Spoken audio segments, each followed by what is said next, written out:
Welcome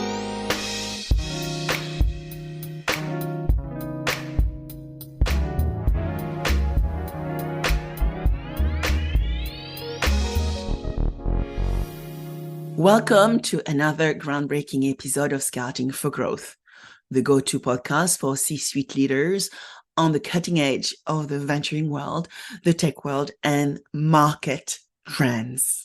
I'm Sabine VdL, and today we have a guest who is no stranger to disrupting paradigms and innovating at the intersection of cryptocurrency, e-commerce, and beyond. Yes, let's meet Mark Fidelman, founder of SmartBlocks.Agency, and a globally recognized thought leader with over 2 decades of tech-fueled wisdom. From championing the most proven Web3 ecosystem for gaming and NFT, called Wax.io, to being celebrated by Forbes and Inc. magazine, Mark is a force to reckon with. He doesn't just follow the trends, he sets them. What makes Mark even more fascinating is his enduring ability to gaze into the tech crystal ball and predict where tokenization is taking us. From real estate to shared intellectual property, he's here to unpack why tokenization isn't just an alternative, it is an imperative for future-proofing your venture. So whether you are a CEO pondering your next strategic move, a CTO looking to harness emerging technologies, or a CDO keen on transformative solutions, buckle up. We are about to deep dive into a world where the token is mightier than the sword. Without further ado, let's welcome Mark Fidelman to Scouting for Growth. Mark, great to have you here with us.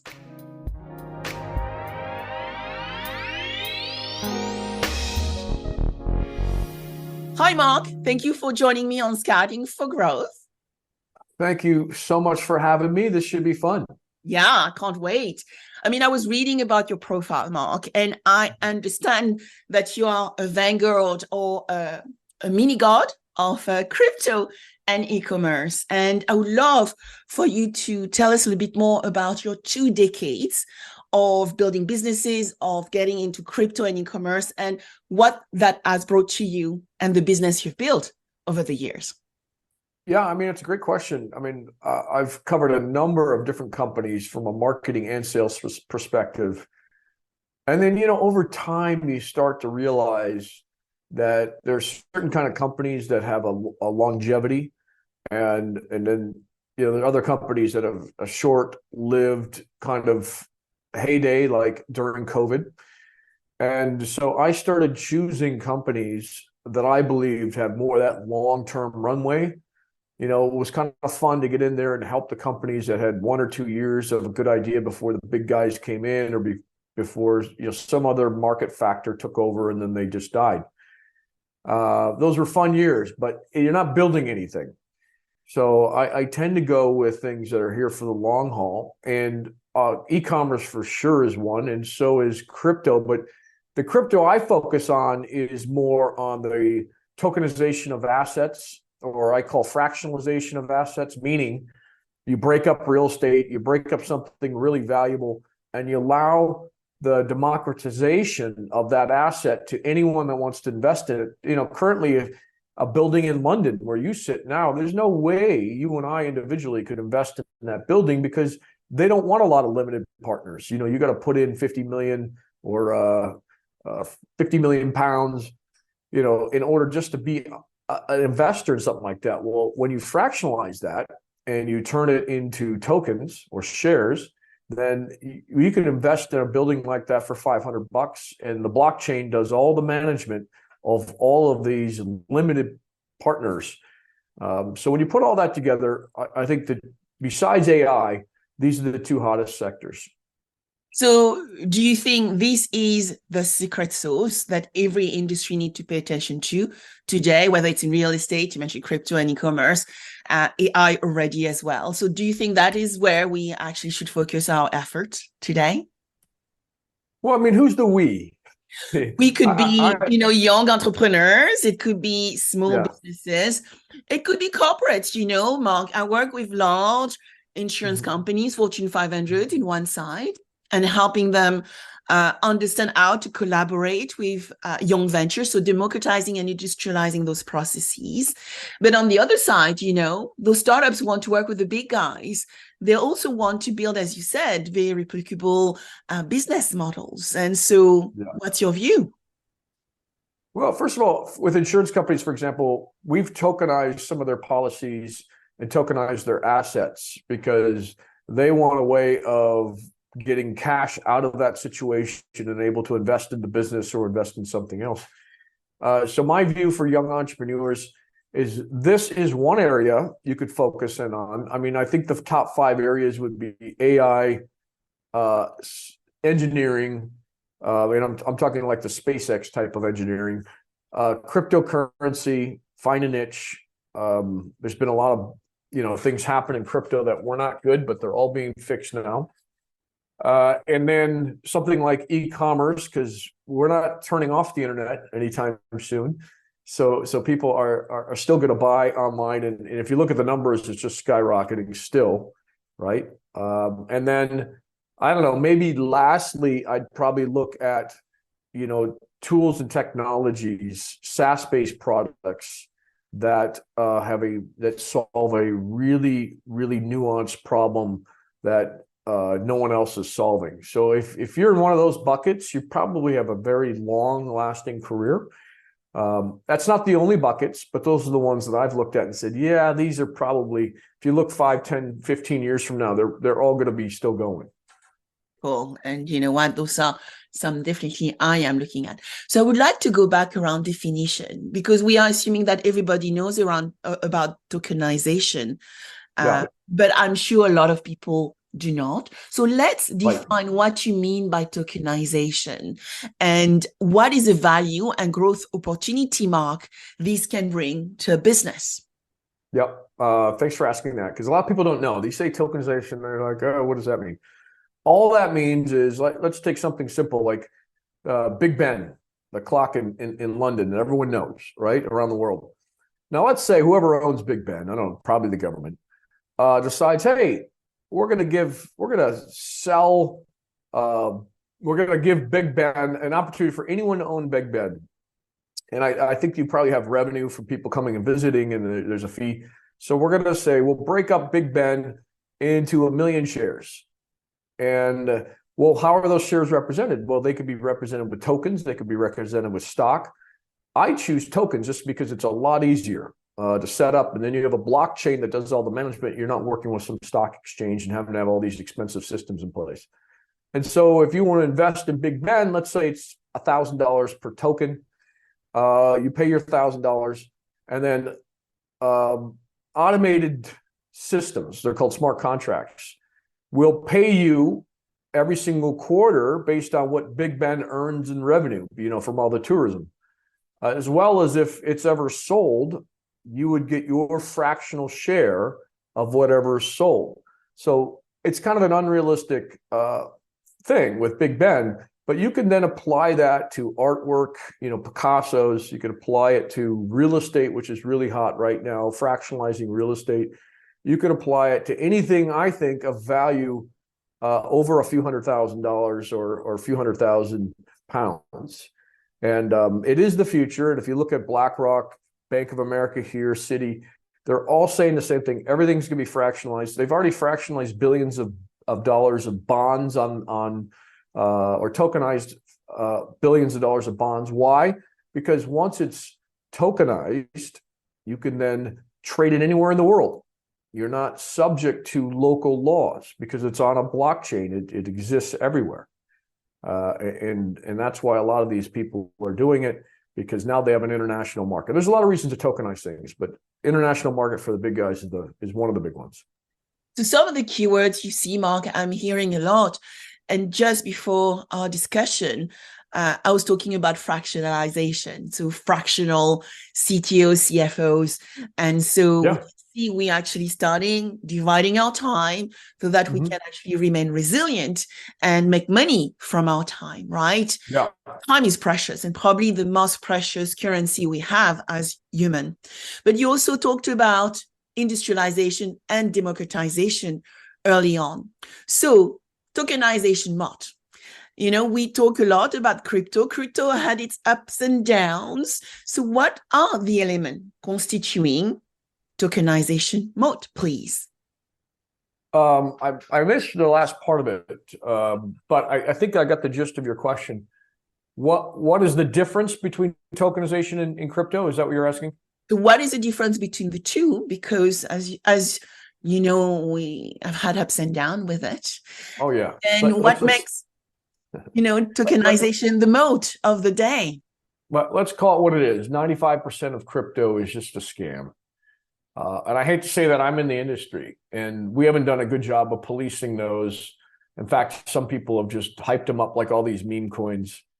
They're worthless. They're not backed by anything. You know, it's a big Ponzi scheme. It really is. But there is 5%, like a Bitcoin, Ethereum, Polygon. There's quite a few projects that are definitely going to change the future. Unfortunately, we just have a lot of fraud out there because it's easy to do. And we're not doing a better job of educating people on what's what. What I chose to do was to eliminate all the fraud, or most of it anyway, by going to something that's backed by an asset. So when it's backed by an asset, even if the person issuing the token is a fraud, you still have the asset that you could sell off. So it's much safer. And by the way, there's no such thing as hacked wallets in this is the tokenization space because everything's whitelisted. It's attached to you. So if somebody steals those tokens out of my wallet, I just go back to the issuer and say, cancel those, reissue mine. I mean, how great is that? You can't do that with crypto. So I've chosen a niche. I don't even call it crypto. It's just, using a blockchain, using the same tools as crypto, but it's a much different thing than crypto. To me, crypto's monopoly money. What I'm doing is real money. That's super cool. And you already touched upon security. And so the reason why tokenization, I assume, is so safe is because it's on the blockchain and you can trace the transaction and who owns it and where it's going to. And so can you touch upon a little bit more security around tokenization, please? Yeah, crypto's on the blockchain too. The problem is you can be anonymous with crypto. With security tokens, you can't because you're whitelisted. You have to be accredited. You have to sign up for this whole process, just like you would with a stock, buying a stock. So they know who you are. The company knows who you are. If you have any issues, they can cancel the stolen crypto. Actually, let's just call it tokens. They can cancel the tokens and they reissue new ones. And all this is recorded on the blockchain. So the transparency is really, really high. Let's say a hacker did take your tokens. Well, you know who the hacker is because the only way they could take it is if they were to register those tokens.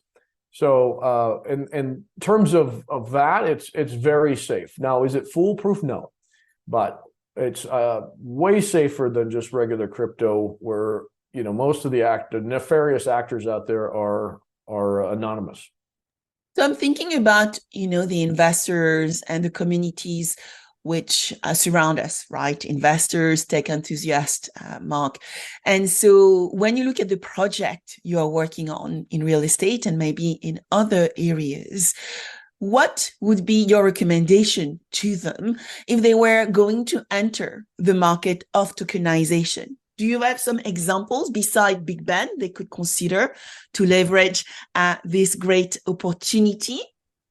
Yeah, I mean, the one I like to cite is I did an analysis of some of the top real estate projects, tokenized real estate projects. And if you were to invest $1,000 or pounds every single month in one of these projects that are paying usually 10 to 15%. In 10 years, you'd have a $30,000 a month income.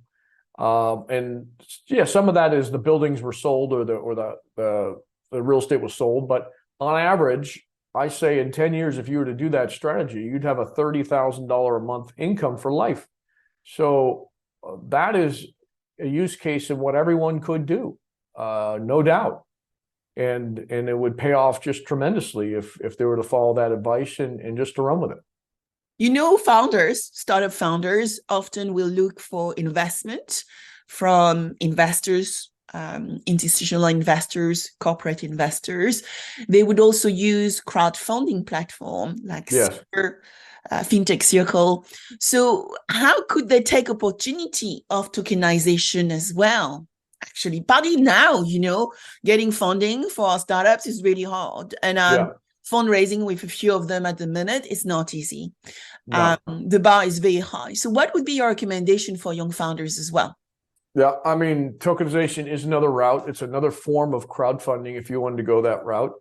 It depends on the size of your community with anything, whether you're crowdfunding traditionally with fiat or you're crowdfunding with tokenization. Tokenization is far superior than your regular crowdfunding. Why? Because they have a secondary market. You can trade, let's say you bought 1,000 shares of your company, for example, and they said, well, she stopped podcasting, so there's no revenue coming. You wouldn't do that because you're a responsible person. But let's just say somebody did. I could then sell those shares and I'd be out.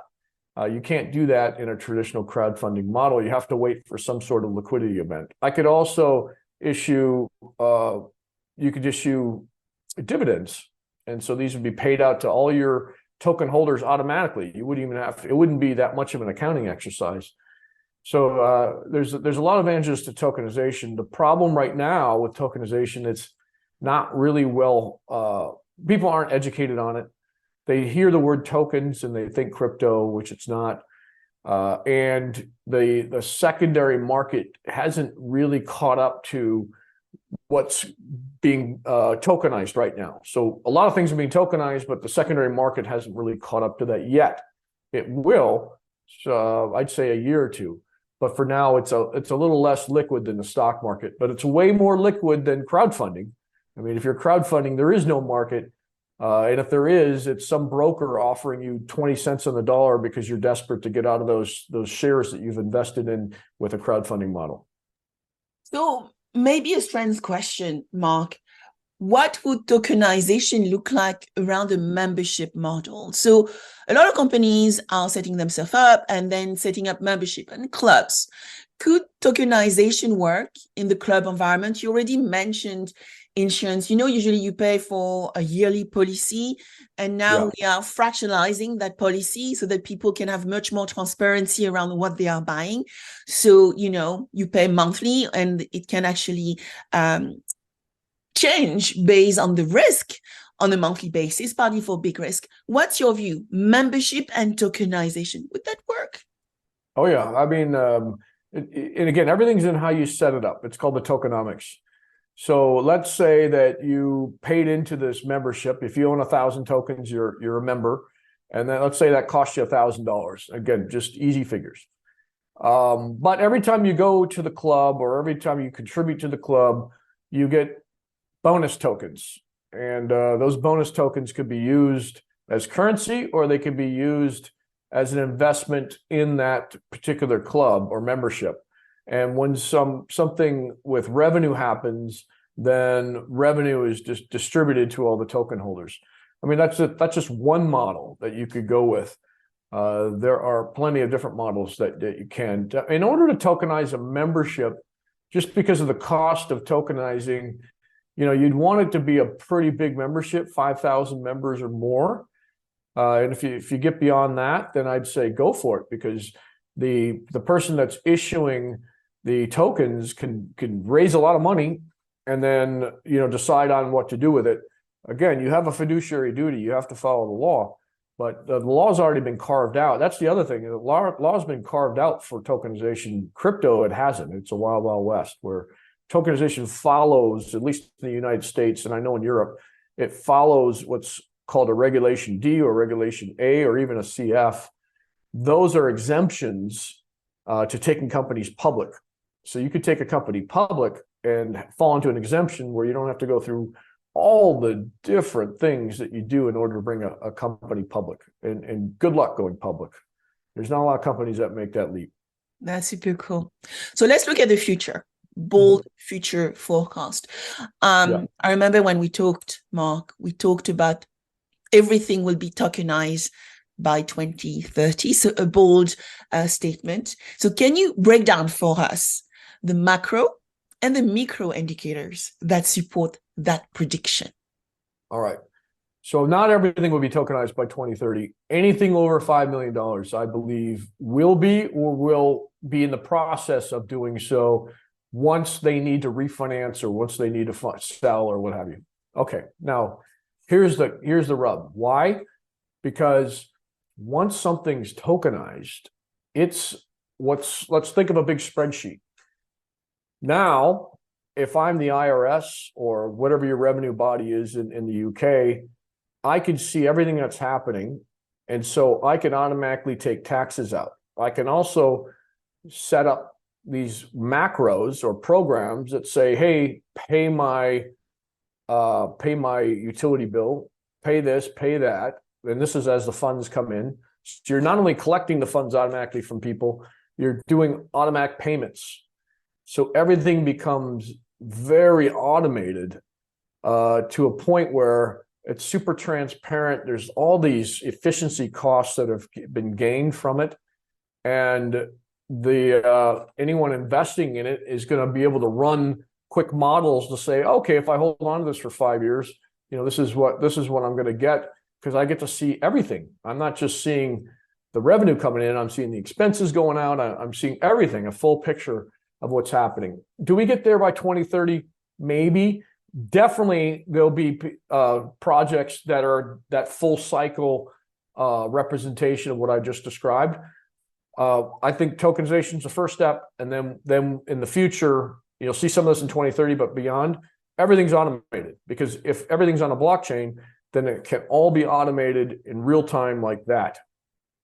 So if we pivoted away from real estate, and we already talked about insurance, and the organization I engage with, you would probably not believe it, but I talk to energy companies, I talk to logistic companies. What are the other sectors which could take advantage of tokenization? Well, you said logistics, so supply chain's already doing it. There's plenty of supply chain companies that are using the blockchain and using tokens that represent something on the blockchain. Usually, it could be a shipment of bananas or something. I'm, again, just seat of my pants stuff here. And you could track where and when everything was shipped, delivered, paid for, as long as it's on the blockchain, as long as it's being tracked. And we already have companies that are doing it. I don't know of any, and if someone's watching this and they have a model where it's from soup to nuts, everything's tokenized, and you could just see, just by clicking on a record, everything that's happened there. I'd love to see that. I haven't seen it, but they're tokenizing aspects of it and putting it on the blockchain. So not everything can be tokenized, because the expense of it, but in the future, that'll probably come down where, the cost of doing this is so low, it makes sense to tokenize everything. And that could be your iPhone, for example, and you could see a record of your, everything that's happened to this iPhone. Again, just making stuff up. I haven't thought this far out. I'm looking at big expenses and big projects right now. Yeah, and we already touched upon fractionality and the conversation I was having just before our chat. And, there's this big trend around the future of work. I'm doing a lot of work around, how we build resilience and what the worker of tomorrow is going to look like. Do you think that tokenization plays in creating more agile and efficient workforce? Oh, there's no question. And when you throw AI on top of that, I don't think anyone could predict what the workforce is going to look like in even 5 years. Look what's happened in the last year. I've only been playing with generative AI for the last 6 months, and it's totally transformed my practice, my agency. I mean, we get things done 10 times faster. I can't even imagine in 5 years, if we keep accelerating at this rate, what the worker is going to be able to do with AI. And then when you add tokenization and AI together, so the AI's tokenizing things and untokenizing and paying things, it's mind-boggling to think about. I'd have to lock myself in a room for a weekend really to come out with, here's what I think it's going to happen. Multiple branches that could happen, but here's the one that seems like, based on what I know today, is we're going to end up. But I expect by 2030, a huge change in the way we do things. So you mentioned SmartBlocks.Agency. Tell us, what do you do? So we are in the business of tokenizing companies, bringing them public. And when I say companies, that could be real estate, it could be companies, it could be anything of value over $5 million, and then marketing it, raising the funds if you want to raise funds, and then marketing it in order to make sure that you have a liquid secondary market. So we not just raise the money, or if you have an existing asset, we take money out for you. We also do the marketing to make sure you have a secondary market and investors that are ready and willing to trade that token. So let's go into my world and scenario. So I work with corporates which are interested to work with startups around big problems which are affecting us. Yeah. You mentioned AI, future of work, and I go and find those startups to actually work and collaborate with those corporations to solve those problems. And there are 3 outcomes coming out of it: partnership and collaboration, commercialization. Second would be investment. I love you so much that I will give you some money, right? It could be off balance sheet or coming from the corporate venture fund. And lastly would be an acquisition. So how do we involve Mark in that scenario? Well, I mean, multiple ways. I mean, if you want to take money out and you don't want to have to go public, or you don't want to have to sell your business, your real estate, what have you, tokenization is by far the best solution. If you're looking to raise money, it is the best solution. I gave you some warnings around the liquidity of the secondary markets, but that's going to be solved. But just being able to manage thousands of people that can invest in your company is so much easier with the blockchain than any other traditional way of doing it, and that includes crowdfunding. So, and you don't have to tokenize your entire company. You could just say, I'm going to tokenize 20% of the company, the equity in it, and I'm going to give out 20% of our profit to those token holders, and I'll throw in other things, because if it's on the blockchain, anything can be programmed. So if I'm a token holder of your company, maybe I get your free premium services for as long as I'm holding that token. That's you could literally program anything in that you could think of. So that's how we would help. That's cool. So let's talk to those CEOs and the CTOs and those CFOs of companies looking to tokenize their assets. What critical factors should they consider on their checklist if they were going to do that, Mark? Yeah, I mean, I would look at what are we using the money for? Do we have a community of people that are willing to jump in, or do I have to rely on Mark's company to raise all the money for us? What are the terms? What's what we call in the business the tokenomics of what it is that the token is going to represent? Is it just equity? Is it equity plus dividends? Is it equity, dividends, and some special features because our company does, something special that we want to give our shareholders or our token holders some special access to? That's another critical part of it. And then kind of the third thing is, the disclose. It's nowhere near the publicly traded stock disclosures, but you still need to disclose every 3 months or so if you really want to maintain the community around this token. I would say those are the main ones that they have to consider, and I would walk through a bunch more if they were on the phone with me. Superb. So let's just remember, if you want to know more, jump on the call with Mark. So how do we accelerate mass adoption, Mark? And how do we educate? Because, I'm learning a lot from you, and people are going to learn by listening to this conversation. But how do we drive awareness? Well, it's doing more of what we're doing, and I think this tokenization space or the fractionalization space has got to get out from underneath the crypto umbrella because it's clouding it and it's making it look really bad because of all the implosions we've had in crypto. And we've got to carve it out separately and say it's not crypto, it's tokenization, fractionalization. This is backed by real assets. It's more like stocks than crypto for sure, but a lot easier to do and with a lot less hassle, that's for sure. So let's tease our audience, Mark, with any existing project you have on the pipeline you can share with us as potential case studies to, inspire our listeners. Well, it's funny because it's an insurance company that's going to tokenize their policies, and it's a unique use case. I've never done this before, but you could literally tokenize any kind of revenue stream, any debt, any equity, and anything of value. We won't take on anything less than 5 million, but for most mid and large companies, that's not a problem. You've got that that's out there. So that's the project I'm most interested in is this insurance product because it's so unique. They're giving out 15% annualized interest, and where do you get that reliably anywhere else? And it's because they've got a great insurance company with a great model, and now they're saying, okay, we want to take money out of this without going public so that we can double down on our marketing efforts and double down on our efforts to offer this model to more and more people. That's super cool. And that's where, insurance, it's about mutualization. It's where insurance starts actually applying the reason why it was built in the first place. Yeah. So thank you, Mark, for sharing this initiative. So if we were going to find you, where do we go? Yeah, the best place is SmartBlocks.Agency. Maybe you can put that in the show notes. And then if you want to talk to me or somebody on my team, there's on the upper right-hand corner, there's I think a contact us button. And then you can look at my calendar or somebody else's calendar and schedule it there directly. There's also a lot of information on our blog and throughout the site. So yeah, I encourage you to go there.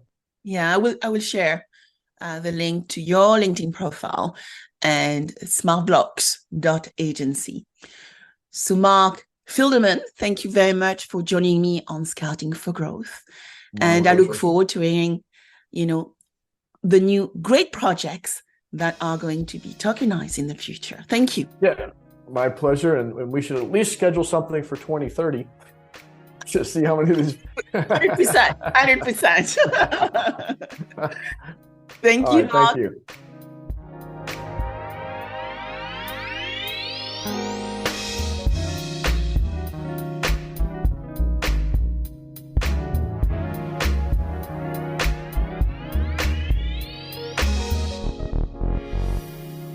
If you like this podcast, subscribe now, share with your friends, and if you enjoyed it, please give it a 5-star review.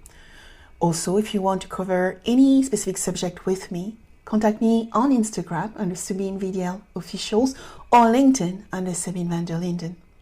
Thank you.